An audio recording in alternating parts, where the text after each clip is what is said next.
आकाशवाणी इम्फाल नयनी देवी ने पाव पाजरी।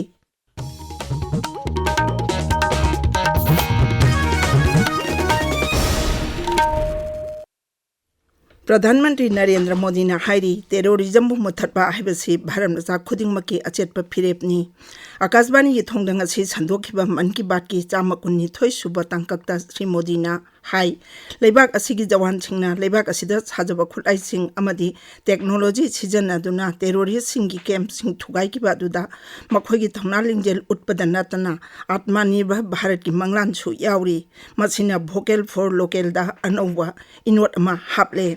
हंदकता दिल्ली दा पांगथोखिबा rising north east summit की मतंग दा पल्लदुना प्रधानमंत्री ना हाई अवांग नोंपोक लमदम असी टॉप टॉप मगुन अमदी शक्ति लेबगा लोइनाना हाइथोय सिंथोयरबा कयाना तहल्लबा लमदमनी। प्रधानमंत्री ना सिक्किम की चटनबीदा क्राफ्ट्स फाइबर की पोलम सिंबु लेतेंग ओइना सिजनबा दुबुसु सिंगताकी।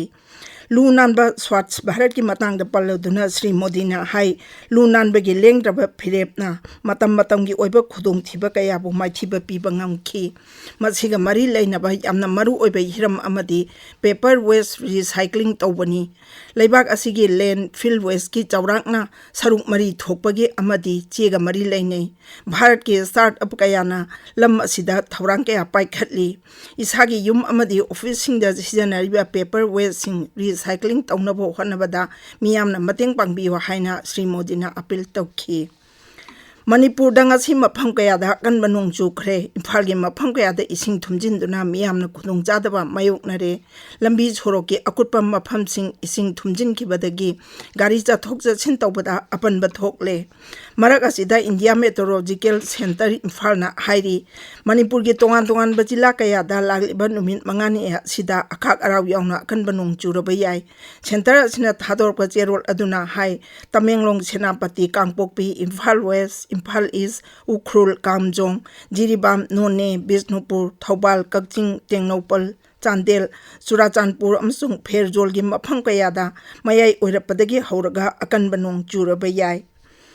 अपुनबा मणिपुर मतम इसै कांगलुप अमिकना सिंदुना ngasi इम्फाल के पैलेस कंपाउंड लेबा हप्ता कांगजैबुंगदा था असि कुंदा ग्वाल ताबिदा थोखिबा थौदोक अदुबु यानिंगदबा फोंदोक्तुना वाकन मिफम चथाखरे। दोल पुनमकी ओइबा मिहुत कांगु सिंगना मालिम की तोंगान तोंगान बलेबाक सिंगदा चतुना भारत न टेरोरिज्म की मायोक्ता चपयुमना लेपली हाइबदु मयेक सिंगना उतली। जेडीयू की एमपी संजय झाना लुचिंगबा मिहुत कांगबुना नुमित हुमनी की खा कोरिया खोंगचता ngarang नुमिदांग वायरम सियोलदा थुंखरे।